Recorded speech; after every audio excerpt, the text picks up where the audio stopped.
Welcome to PBNP, also known as the Peanut Butter and Progress Podcast. My name is Austin. And I'm Kayla. We're a normal couple with an abnormal passion for health and fitness. With over 25 years of combined competitive sports experience, we hope to share our knowledge with you and make your health and fitness journey just a little easier. Thanks for joining. And we're back with another episode. Last episode, we talked about Kayla and her experience with Ehlers-Danlos syndrome. If you haven't had a chance to check out that episode, I highly encourage that you do so. It was a super fascinating conversation. Today, we're going to be talking about a few things that we wish we had known earlier in our fitness careers. So essentially, we've both prepared 2 or 3 topics. I don't know what Kayla's going to say, and she doesn't know what I have prepared. So it'll be interesting to see what we both chose, but essentially, and this is not an all-inclusive list, but the top 2 or 3 things that I wish someone had told me earlier sure would have saved a lot of time and energy and effort, and would have expedited a lot of my progress, but it's all part of the learning process, right? It sure is. Okay, so what for you is one of the biggest things that you wish you had known earlier? So mine, the majority of them are kind of going to be some hard truths, especially for my fellow women out there. Okay, so the first one is cardio will not make you lean. And I know that that sounds a little bit weird because a lot of us that are on bodybuilding prep use cardio as a tool to get lean. Mm-hmm. But what I mean by that is if you are in the gym and you are only doing cardio and your goal is to look like some of your favorite bikini competitors and you are straying away from the weights, you will never, ever be lean like that. So you're saying cardio alone is not the key to losing weight? Exactly. Well, it's not the key to being lean. Sure.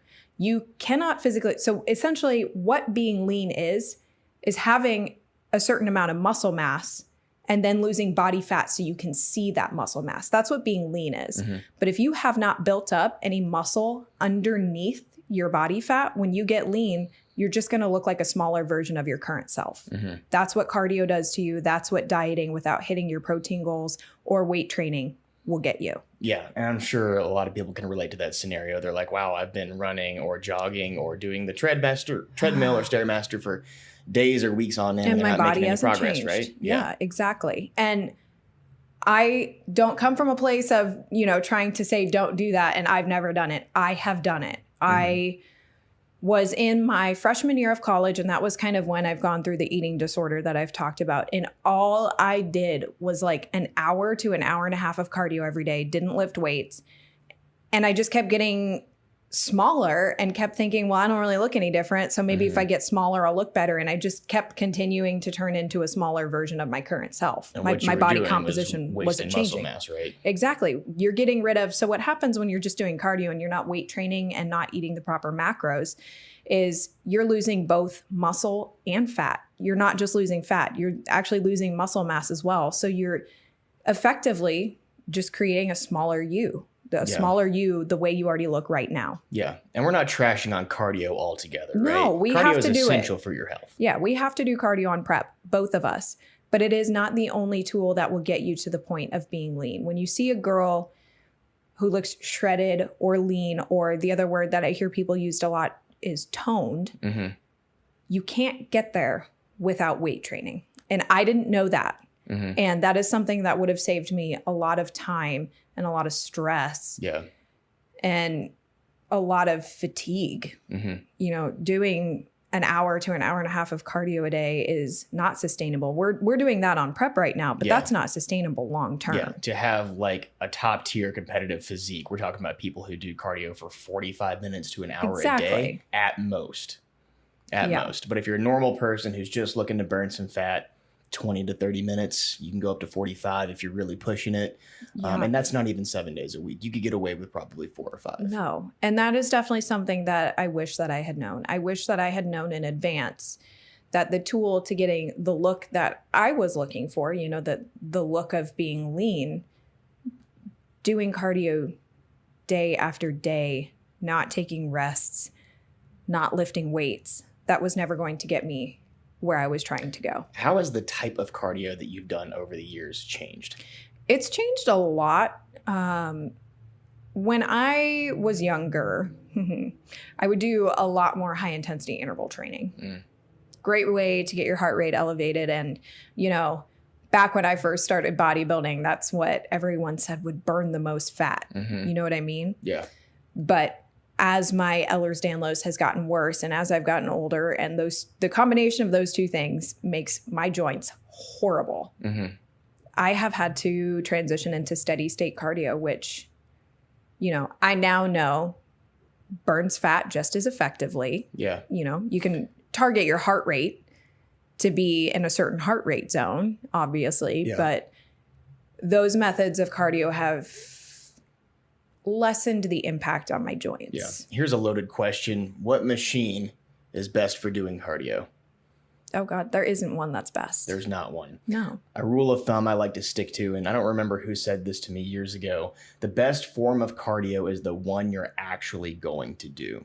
If you hate the Stairmaster, get on a bike. If you hate the bike, try a treadmill. If you hate the treadmill, try a rower. If you hate machines, get in a swimming pool, right? If you hate being inside, walk outside. It does not matter how you decide to get your heart rate elevated, so long as you enjoy or at least try to minimize how much you hate doing what you're currently doing. And if something hurts, don't do it. You know what I mean? Like, if you think you have to do the Stairmaster to have your cardio be effective for you, you don't. If the Stairmaster hurts you like it does me, just go hop on an elliptical if that feels good for you, and push yourself, but don't push yourself so hard that it hurts. Yeah, I will say the Stairmaster is something I didn't discover until I started competing in bodybuilding, and it's my go-to form of cardio right now, purely because it's so brutal. Like, let's be honest, it is not easy on the joints or your back or your legs. I've never sweat as hard as I do when I am on a Stairmaster. For me, it's the best way to elevate my heart rate without having to move quickly, if that makes sense. If I want to get my heart rate up in the 130s and 140s, walking's not going to do it. I would have to power walk till my shins were on fire, and I do have to. I'm over on the elliptical you got to be cooking to get your heart rate up there. I'm usually cooking. But the Stairmaster, you don't have to really push that fast in terms of speed to get the heart rate up there. And I would say that's probably why so many people gravitate towards it. That's very true. Okay, so what is one of the things you wish you knew? My number one thing that I wish someone had told me earlier is to count your macros. I knew it was important. I knew that it had value, but it's so intimidating at the start. You're like, wow, there's these 3 things that's listed on the nutrition facts, and I have to do math and figure out what's right for me. And it just seems like such a daunting task at the start. But I wish some Gaines angel from the future had picked me up when I was a teenager. Came down from heaven above. And shook me like a protein shake and said, count your macros. It's not that hard. You will thank me later. Seriously, I wish that that's what had happened to me. I am 27, going on 28 now, and I didn't start truly tracking my macros appropriately until about 2 years ago when I met you. And you were sort of a fundamental piece of that learning process for me, because I just didn't get it. And one of the most confusing things about counting macros when you get started is when you discover the way that certain 3-letter government agencies manipulate the data on the nutrition facts. I will say counting macros is a fundamentally flawed system. It's not perfect. But once you figure it out, and once you have found a set of rules that work for you, and you decide this is how much fat, carbs, and protein I need every single day, suddenly it's this giant beam of light. Everything makes sense, and you can start accelerating your progress towards your fitness goals. I wish I had known that earlier. I think I would be a better athlete today. I would have been a better runner. I would have been a better power lifter. There's so many things that I think I could have done better that I just didn't because I was so reluctant to start counting my macros. And really, truly, I don't know, for me, it was the first 2 weeks were miserable and confusing, and I just didn't get it. And then there was that click moment where I was like, okay, this isn't really that bad, especially when you start to recognize trends and you eat the same things every day. I've eaten 6 ounces of chicken multiple times a day, every day for the last 2 years. At this point, I actually know exactly what 6 ounces of chicken looks like on my plate, and I barely even need the scale anymore. You just throw it on there and you're like, oh, I know exactly what that is. And that really speaks towards intuitive eating, which a lot of people like to talk about. And then on top of that, there's the scale piece of it, right? Like you got to buy a scale and you're like, do I have to take this everywhere with me? Cups and There are things that you just haven't done the first 20 or 30 years of your life. And now you have to tweak them a little bit. And you're like, this is annoying and time consuming and confusing. But I'm telling you, once you figure it out, it is so easy. I mean, think about it this way. When you want to pull leftovers out of the fridge, you're going to put a plate on the counter, you're going to put your leftovers on the counter, and then you're going to scoop those leftovers onto your plate, and then you're going to go eat it. The same process happens for bodybuilders who want to track their macros, but instead of going counter plate food, you go counter scale plate food. That's it. It is so easy. I'm telling you, once you get good at this, it takes an additional 30 seconds per meal just to make sure you have the right amount of food on your plate. You know, figuring out your macros is a whole different conversation. That's why you hire a personal trainer or do your own research. But once you figure out what combination of macros is ideal for you, the counting process, I promise, is not as difficult or scary or complex as you think it is just at the start. What do you think about all that? That's what I tell a lot of my clients, honestly. And just to kind of summarize what you went over is it's hard in the beginning. A lot of people, when they start a diet, just kind of want everything spelled out for them. And macros is kind of like a puzzle. And that can be intimidating for some people. And I always tell my clients to treat it as a puzzle. So your coach will probably give you a prescribed number of macros per day. And Austin mentioned what those were. They're protein, carbs, and fats. And so your coach will say, you know, you have 200 grams of protein for the day, 200 carbs, 75 grams of fat. And so your goal for the entire day is to choose foods that fit within those numbers. So at the end of the day, you're trying to hit all of those goals that your coach just gave you.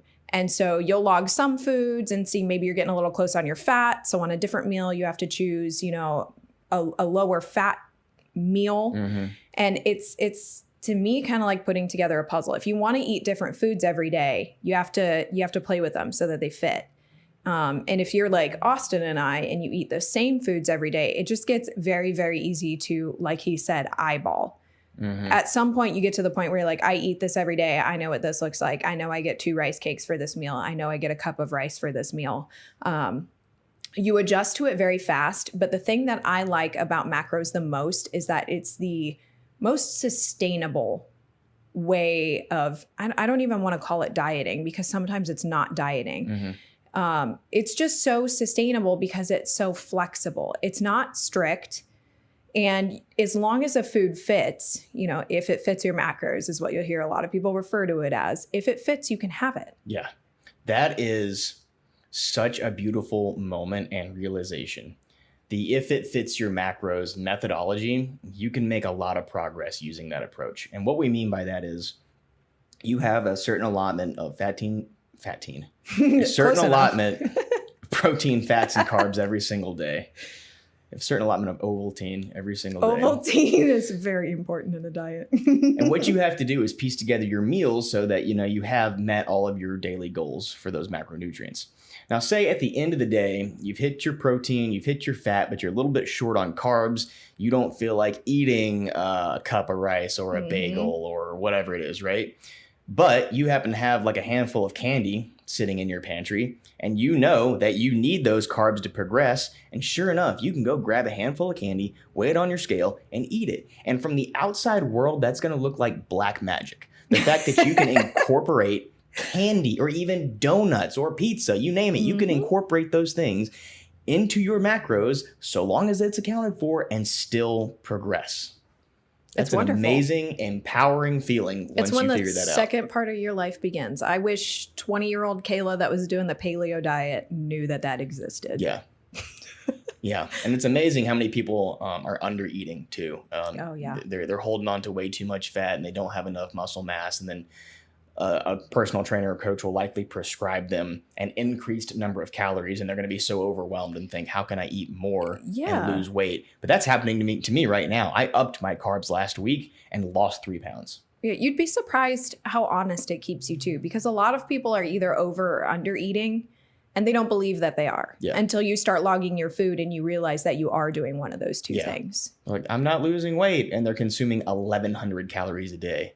It's like, well, your body's starving. You gotta feed it. You have to put gas in the engine in order for it to burn. Or vice versa. Maybe you're not being honest with yourself and you're like, well, I'm not eating that much and I'm not losing weight. But in reality, you're eating like 3,000 calories a day. You know, it's one of those things where it definitely keeps you honest with yourself. You can't lie to a macro tracking app. I mean, you can try, but. Yeah. So counting macros. I guess if I were to try and make this a little bit more valuable for our consumers, how to track your macros, right? You can do it manually, like in your notes in your phone or something like that. I've done that before. Do not recommend. But there are apps out there that can help you. And the one that everybody goes to is everyone else uses MyFitnessPal. Everyone goes MyFitnessPal. I prefer My Macros Plus. I'm just going to throw that one out there because they don't charge you to track your macros. MyFitnessPal, as far as I know, charges you to be able to adjust your own macros. There's multiple apps out there. Those are the only two I have experience with well. And I remember, and it's been a long time, maybe they've improved it since then, but I think you have to pay money monthly with MyFitnessPal in order to unlock the necessary features to track your macros, that alone should tell you like that is like a litmus test for the fitness industry. Let's sell you something that's not actually helpful. Here's a free version of something that's not helpful, but you do have to pay in order to get something that's useful. Whereas the other one she was talking about, My Macros Plus, it's like $1.99 up front, and then you never have to pay again. But that one is so much more user friendly. Yep. You can adjust it to whatever macros your coach gives you. You can change your daily goals. It even, just like MyFitnessPal has a barcode scanner, which is so nice. You can just barcode scan your food and then adjust the amount that you're eating. It just makes it so fast. You can copy and paste meals. I mean, a lot of people think bodybuilders eat the same thing every day. I honestly think the majority of Americans also just eat the same things every day. Like, you eat the same bowl of cereal for breakfast every day. Totally fine. You can copy and paste the previous day's meals onto today's breakfast on that app. It's like, okay, I'm having the same breakfast I always have, logged, accounted for. Agreed. All right, what you got? What's something else you wish you had known earlier in your fitness career? All right, my second one is still also targeted towards the ladies. Okay. And that is that lifting weights will not make you bulky. I don't know. Yeah. Okay. So I used to believe that it would. I thought that if I lifted weights, I was going to look like a female bodybuilder. Yeah. And let me tell you, as someone who started to go to the gym and started training as heavy as they could and has benched 135 pounds, as someone who weighed around 115 pounds, as someone who has squatted, I think, 185 and weighed the same, 115 pounds, that will not make you bulky. So I've been trying to get bulky for 27 years. Same. It's not that easy. So it's not that easy. Training heavy, what that's going to do for you is actually, it will stimulate muscle growth. But to be able to get the size of a female bodybuilder, you would genuinely have to eat enough to be the size of a female bodybuilder. And you would also have to be doing this for, I don't even want to guess how long most of those women take to get to that point. And then there's the third component that a lot of women don't quite understand, and is to get your body to that point, you have to take steroids. You, as a woman who is in the gym, who is trying to lift as heavy as they can, you're not going to get to that point. No. Never. No matter how hard you even tried, until you start incorporating some of those other things that I just talked about. It's so interesting you decided to bring this one up, because I've had the same experience with female friends, family members, and clients, and they say, can you help me out? And I'm like, yeah. They're like, but I don't want to get bulky. I don't want to get bulky. We haven't even started the conversation yet. And the first thing they say is, I don't want to get bulky. Here's my question. And it's genuine. Where does that seed get planted? Well, I think, like I said, it's women like myself who don't really know anything. Well, I now know about lifting, but back at the time that I thought this, I didn't really know anything about bodybuilding. And I genuinely had the misconception because I would see photos of female bodybuilders and think, oh, that's what happens when you lift heavy. Yeah. But then I can guarantee that if you went to a gym right now and you saw a lot of girls my size, how heavy they are lifting in the gym. Like there are girls my size that are at the gym that are, you know, pushing 40-pound dumbbells on shoulder press. There are girls that are my size at the gym that are squatting 200 pounds. You would be so surprised by girls that look just like me and are lifting so heavy that you would go, why aren't they bulky? Yeah. It's because, you know, one, they don't have surplus male hormones pumping through their body. And secondly, they're not eating to be the size of a female bodybuilder. Correct. You can't just like create energy or muscle tissue from nothing. If you're not eating in a caloric surplus, how could your body possibly become bulky? Yes. And another thing that you would realize that I think would help is looking at a woman like myself who has been lifting as heavy as she can and who has been eating enough to try to build as much muscle as she can for the last 11 years. Yeah. I'm not bulky, am I? No. I'm just a walking example of what happens when you push yourself as hard as you can in the gym and eat the right amounts for your body. You're not going to get bulky. I am here to tell you that is a completely false misconception. When you lift heavy weights, you are not going to get bulky. Yeah. You are going to get stronger. Yeah. That's what's going to happen. Your numbers are incredibly impressive, especially considering the diagnosis that you face. Yeah. But as a competitive powerlifter, I've seen women who are 104 pounds or 120 pounds that are deadlifting 400 or 500 pounds, right? Like insane amounts of weight, right? Mm-hmm. And those girls are not bulky. They have to make a weight class of 104 pounds or whatever the cutoff is, right? The whole name of the game is becoming as strong as possible while not gaining weight. And if they can do it, so can you. And that should be encouragement to touch something heavy, try and get stronger, because you'll be healthier, you'll feel better, you'll be more functional. And I promise you, there's no fear of like waking up jacked. It's not like you're going to wake up and be like, oh no, my biceps are 26 inches. It's not going to happen. No. Absolutely not. And the cool thing about bodybuilding is if you ever start to get to a point where you feel like I am uncomfortable with the size of my muscles, you can cut. Easily, yeah. You can change it. Just switch it up. It's great. That's the best thing about bodybuilding is how you can sculpt your body.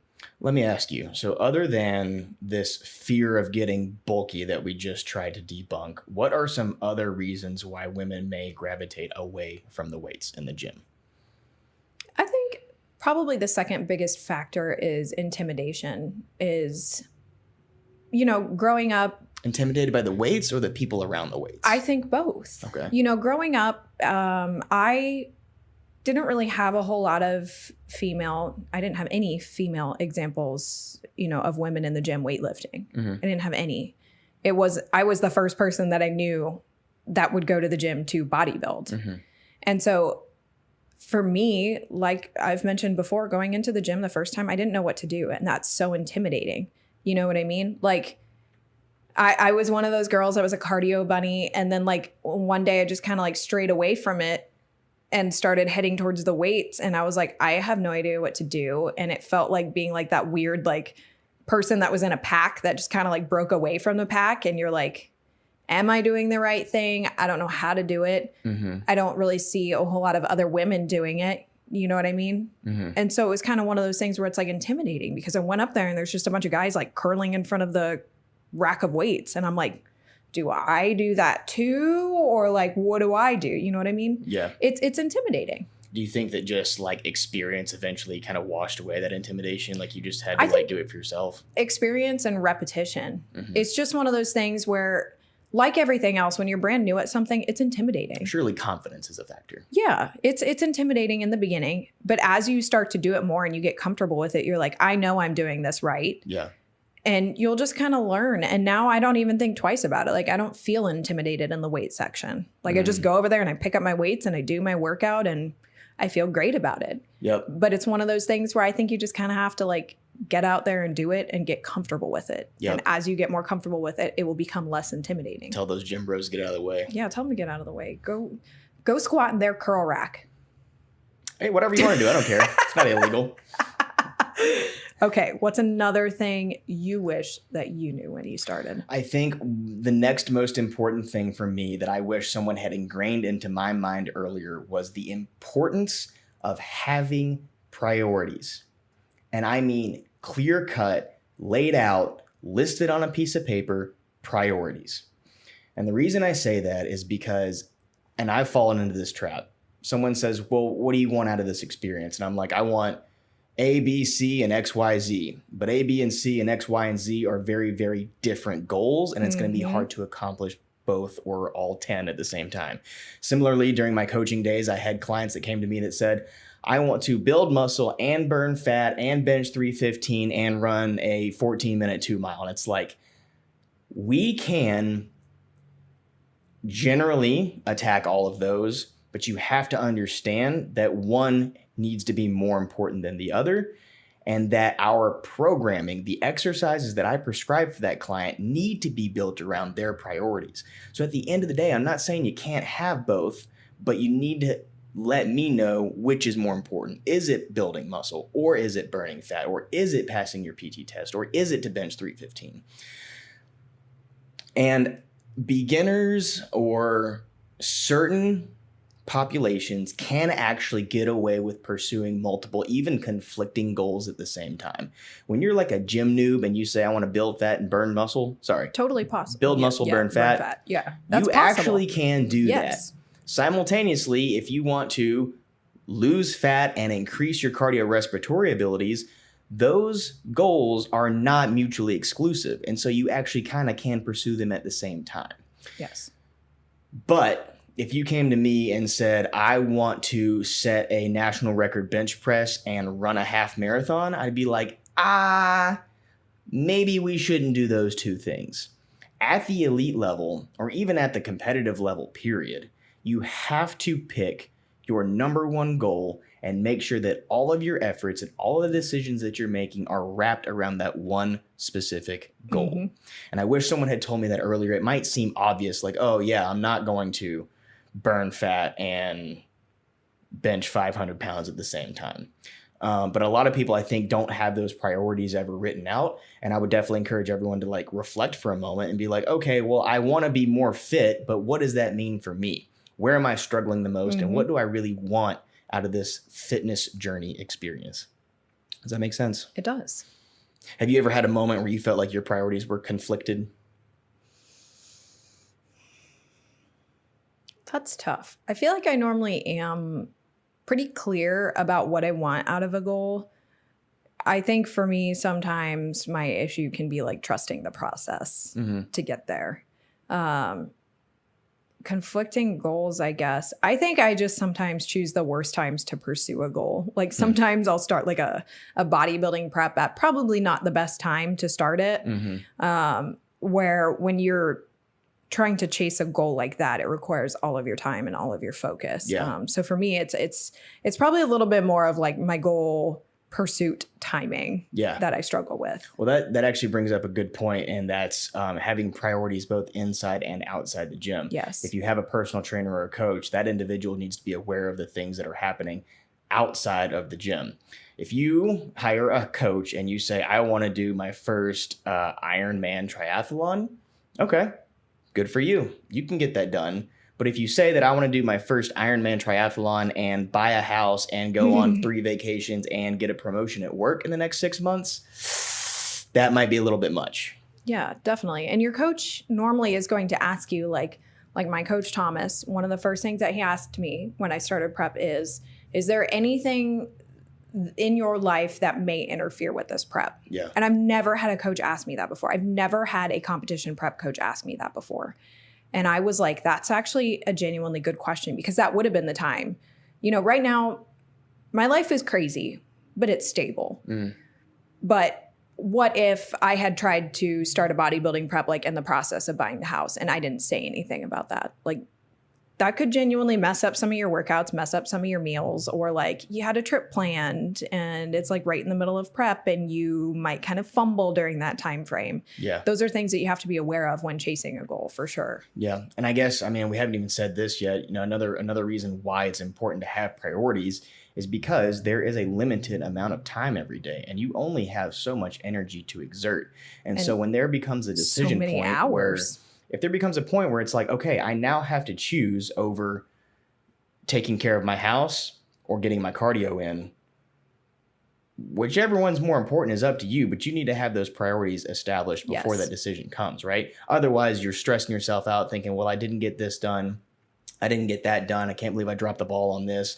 And it's because, you know, this goal got in the way. But if that goal was number one to you in the first place, then I don't think you should really feel bad about dropping that ball, so long as it's, you know, a rubber ball and it can bounce back up. Don't drop any glass balls, that's for sure. Yeah. But yeah, there's been many points like that where it's like, okay, what's more important, friendship or your personal fitness goals? It's up to you. It really is, because there's going to be moments where your friends are like, hey, you want to hang out? And you're like, well, I've told myself and I've told my coach that for the next 90 days, my personal fitness journey is actually more important than my friendships right now. Yep. And that's okay. You got to work on you. It's not a forever thing, but for the next 90 days, you have one goal, and that's to step on stage or get into a powerlifting meet or run that marathon or lose body fat. Mm-hmm. But it is essential. I think it's essential to have those priorities literally physically lined up, laid out, clear and concise, black and white, so that when it becomes crunch time or those difficult decisions come along, you know that you made the right choice because it's in line with your priorities. Yes. You got anything else? So my last topic is, and this is for everybody now, your body will never look like somebody else's. And that is something that took me a long time to understand. So even when I eventually got into bodybuilding, there would be times where I was like, why, now that I'm lifting, does my body not look like this person's? You know, why are my legs not as big as this person's? Why is my waist not as small as this person's? You have to understand that you have different genetics than some of your favorite fitness models. And that's not a bad thing either. Yeah. So the whole entire purpose of bodybuilding is to create the best version of you, is to work with the body that you have and turn your body into the best possible version of itself that you can. And, you know, you'll sometimes watch something like Pumping Iron and you'll hear Arnold describe yourself as kind of like a sculptor. Like bodybuilding is a tool to, you know, increase the size of certain areas of your body, so you give the illusion of having, you know, other areas of your body look smaller. But you fundamentally cannot change your genetics. No. It's not possible. So if you are ever frustrated and looking at someone and you're feeling jealousy or you're feeling bad about yourself, understand that no matter what you do, and I hope this doesn't mess with anyone's brain, but you're never going to look like that person. Your goal should be to create the best version of yourself. Yeah, that's interesting. I mean, and a lot of people think it's all just like height and weight, right? If I'm 5'4" and 120, I want to look like this girl who's 5'4", 120. Yeah, and I don't look the same. But the reality is, if you took 1,000 women who are all 5'4" and 120 pounds, no two of them are going to look the same, right? Because they all have different structure. Some people have long femurs. Some people have longer torsos. Some people have broad shoulders. Some people have broad waists. Some people store fat in their legs. Some people store fat in their face. Some people store it in their midsection. I promise you could take 1,000 people with the same height and same weight, and all 1,000 of them are going to have a unique look because they're unique people, right? Yes. And it's silly for any single one of them to think that they could look like someone else. Agreed. And again, I think once you realize that, a era of acceptance kind of enters your life after that. When you stop saying or comparing yourself to someone else and start just trying to chase the best version of yourself that you can, it's so mentally relieving. And you're also kind of at a point now where you can just focus on you, focus on your training, focus on the areas you want to improve. Yeah. And that's really what matters. And so for me, that was, I know that I talked about, you know, the two topics that I talked about earlier, and those have made a huge difference for me, but it's this last one that I think has made me a better athlete the most. Wow. Yeah, I can certainly relate to that whole topic. I mean, you think about the things you can control versus the things you can't control. I'm not a tall guy. I'm like 5'7", right? I will never not be 5'7", no matter how hard I try or what I eat. That's not going to change, right? But like, say I was unhappy with the size of my arms. That's something I have control over, right? Say I'm stuck at this height, but I want to change. I want to create an illusion that makes me look taller. Well, a slimmer waist or broader shoulders. I think if you were to take a picture of me with no reference point, you would actually think that I'm a pretty tall dude, just because my structure makes it look like I'm much larger than I am. Absolutely. Illusions. You can create illusions with your body, which is amazing. And if you don't like the size of your legs, guess what? You can go work those things out. If you don't like the size of your waist, guess what? You can do waist training. And, it's not like it's going to overcome everything, but you have much more control than you realize. Exactly. Change the things that you can actually control. Yeah, and keep it healthy. What is your last topic? No, I think that was it. We're calling it there. That was a top 5. Oh, okay. I think I want to reserve some of my other ones for like a future conversation. Very curious to know what you guys think about that. Was any of that helpful for you? Did it resonate with you?